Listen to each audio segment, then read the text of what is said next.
ഒരു ചിന്ത വേദപുസ്തകത്തിൽ വേഗത്തിൽ ഞാൻ പറഞ്ഞു പോകാം. ദൈവം ഒരു കുഞ്ഞിന്റെ കൂടെ നിന്നപ്പോൾ അവൻ ജയാളിയായി മാറി. അവന്റെ ജീവിതത്തിൽ ഒരു ആഗ്രഹം ദൈവം കൊടുത്തു, അവൻ ജയിക്കും.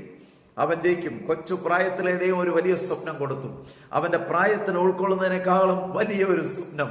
അതുകൊണ്ട് തന്നെ അവന് അതിനെ എങ്ങനെ കൈകാര്യം ചെയ്യണമെന്ന് അറിയത്തില്ലായിരുന്നു. എന്നാൽ ദൈവം കൊടുത്ത സ്വപ്നമാകയാൽ അവൻ എല്ലാവരോടും പറഞ്ഞു, വീട്ടുകാരോടും കൂട്ടുകാരോടും കൂടപ്പുറപ്പുകളോടെല്ലാം പറഞ്ഞു. എന്നാൽ അത് കേട്ടവർക്ക് അത് ഇഷ്ടപ്പെട്ടില്ല. ജയിക്കണമെന്ന് പലപ്പോഴും ആഗ്രഹമുണ്ടാകും. വലിയ സ്വപ്നങ്ങൾ ദൈവം നമ്മുടെ ഉള്ളിൽ തരും. എന്നാൽ ഓടി നടന്ന് നമ്മൾ എല്ലാവരോടും പറയരുത്. ദൈവം തന്ന സ്വപ്നം, ദൈവം തന്ന അഭിലാഷം ദൈവത്തോട് പങ്കുവയ്ക്കുക, ദൈവത്തോട് ചോദിക്കുക. ആ സ്വപ്നം നിറവേറുന്നത് വരെ ദൈവത്തോട് യാചിക്കുക. ഇതിനാവശ്യമുള്ള ബുദ്ധി എനിക്ക് വേണം, ഇതിനാവശ്യമുള്ള പഠനം എനിക്ക് വേണം, ഇതിനാവശ്യമുള്ള ജ്ഞാനം എനിക്ക് വേണം. അവൻ ബുദ്ധിയോടെ കൈകാര്യങ്ങൾ ചെയ്യണം, കാര്യങ്ങൾ ബുദ്ധിയോടെ സംസാരിക്കണം. ആരോട് എന്ത് പറയണം, എന്ത് പറയരുത് എന്നുള്ള ഒരു ജ്ഞാനം നമുക്കുണ്ടാകണം. വാ തുറന്ന് വായുവെന്നെല്ലാം വിളിച്ച് പറയരുത്. ദൈവം ഒരു പ്ലാൻ മനസ്സിൽ തരുമ്പോൾ കീപ് ഇറ്റ് സീക്രട്ട്. എത്ര നല്ല സ്നേഹിതരായാലും, എത്ര നല്ല കൂട്ടുകാരായാലും, എത്ര ഉറ്റമിത്രമെന്ന് പറഞ്ഞാലും Don't share the perfect will of God. നിങ്ങളെക്കുറിച്ചുള്ള അൾട്ടിമേറ്റ് പ്ലാൻ നിങ്ങളും ദൈവവുമായി സംഭാഷിക്കുക, നിങ്ങളും ദൈവവുമായി പങ്കിടുക. നമുക്കറിയാം യോസഫ് എന്ത് ചെയ്തു? സഹോദരങ്ങളോട് പറഞ്ഞു. അവർക്ക് അസൂയ ഉണ്ടായി. നമ്മുടെ ഉയർച്ചയിൽ ശത്രു അസൂയ അഴിച്ചുവിടും. വ്യക്തികളെ നമുക്കെതിരായി എഴുന്നേൽപ്പിക്കും. അസൂയാലുക്കളായി നമ്മൾ ചിന്തിക്കാത്ത വ്യക്തികൾ പോലും അവരുടെ ഉള്ളിൽ അസൂയയുടെ ആത്മാവിനെ കയറ്റിവിട്ട് നമുക്കെതിരായി ചിന്തിപ്പിക്കും, പ്രവർത്തിപ്പിക്കും. അങ്ങനെ നമുക്കറിയാം യോസഫിനെ കൊണ്ടുപോയി പൊട്ടക്കിണറ്റിലിട്ടു. ആരാണ്? കൂടപ്പിറപ്പ്, രക്തബന്ധുക്കൾ, സ്നേഹിക്കേണ്ടവർ, കരുതേണ്ടവർ, കൂടെ നിൽക്കേണ്ടവർ കൊണ്ടുപോയി തള്ളി പൊട്ടക്കിണറ്റിൽ. കാരണം യോസഫ് കണ്ട സ്വപ്നം.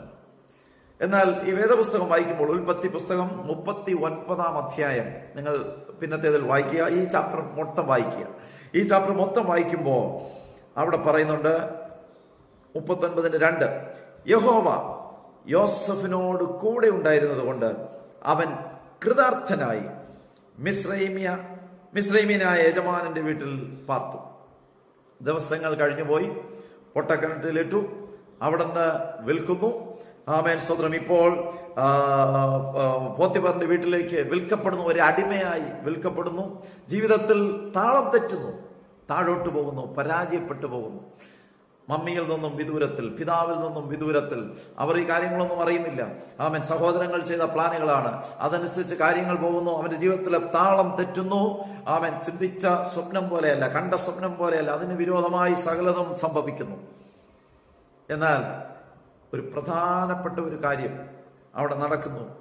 അവിടെ പറയുന്നു, യഹോവ യോസഫിനോട് കൂടെ ഉണ്ടായിരുന്നത് കൊണ്ട്.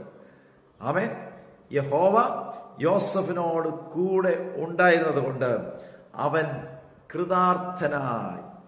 Praise God. പ്രിയ കുഞ്ഞുങ്ങളെ, നിങ്ങൾ എവിടെ ആയിരുന്നാലും എന്ത് ചെയ്താലും നിങ്ങൾ കൃതാർത്ഥരായി മാറണമെങ്കിൽ അതിന് ഇംഗ്ലീഷ് എന്താ പറയുന്നത്? ഹി വാസ് എ പ്രോസ്പെറസ് മാൻ. കൃതാർത്ഥനായ എന്നതിനേക്കാളും എത്രയോ ഭയങ്കര ഒരു ഒരു ഒരു ഒരു ഒരു നല്ലൊരു വാക്കാണ് പ്രോസ്പെറസ് മാൻ. അവൻ പ്രോസ്പറായി, അവൻ സമ്പന്നനായി, അവൻ കൃതാർത്ഥനേക്കാൾ നല്ലൊരു വാക്കാണ് പ്രോസ്പറസ് ആയി. എന്തുകൊണ്ട്? ദൈവം അവനോട് കൂടെ ഉണ്ടായിരുന്നത് കൊണ്ട്. ഹല്ലേലൂയ. നിങ്ങൾ പഠിക്കുന്ന ക്ലാസ്സിൽ, നിങ്ങൾ പഠിക്കുന്ന പാഠത്തിൽ ദൈവം നിങ്ങളുടെ കൂടെ ഉണ്ടെങ്കിൽ നിങ്ങൾ പ്രോസ്പറാകും, നിങ്ങൾ കൃതാർത്ഥരായി മാറും.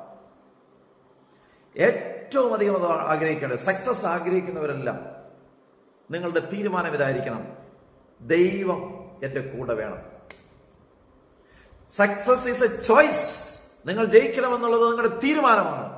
ഈ തീരുമാനം നിങ്ങളുടെ ഉള്ളിലുണ്ടെങ്കിൽ നിങ്ങൾ ആഗ്രഹിക്കേണ്ടത് മറ്റെല്ലാത്തിനേക്കാളും ദൈവം എന്റെ കൂടെ ഉണ്ടാകണം. ലോകം ഇടിഞ്ഞു വീണാലും ദൈവം എന്റെ കൂടെ ഉണ്ടാകണം. ലോകം മുഴുവനും എൻ്റെ കൂടെ നിൽക്കാമെന്ന് പറഞ്ഞാലും അതിനേക്കാളെല്ലാം ഉപരിയായി ആഗ്രഹിക്കണം, ദൈവം എൻ്റെ കൂടെ ഉണ്ടാകണം. ദൈവമില്ലെങ്കിൽ തകർന്നു പോകും.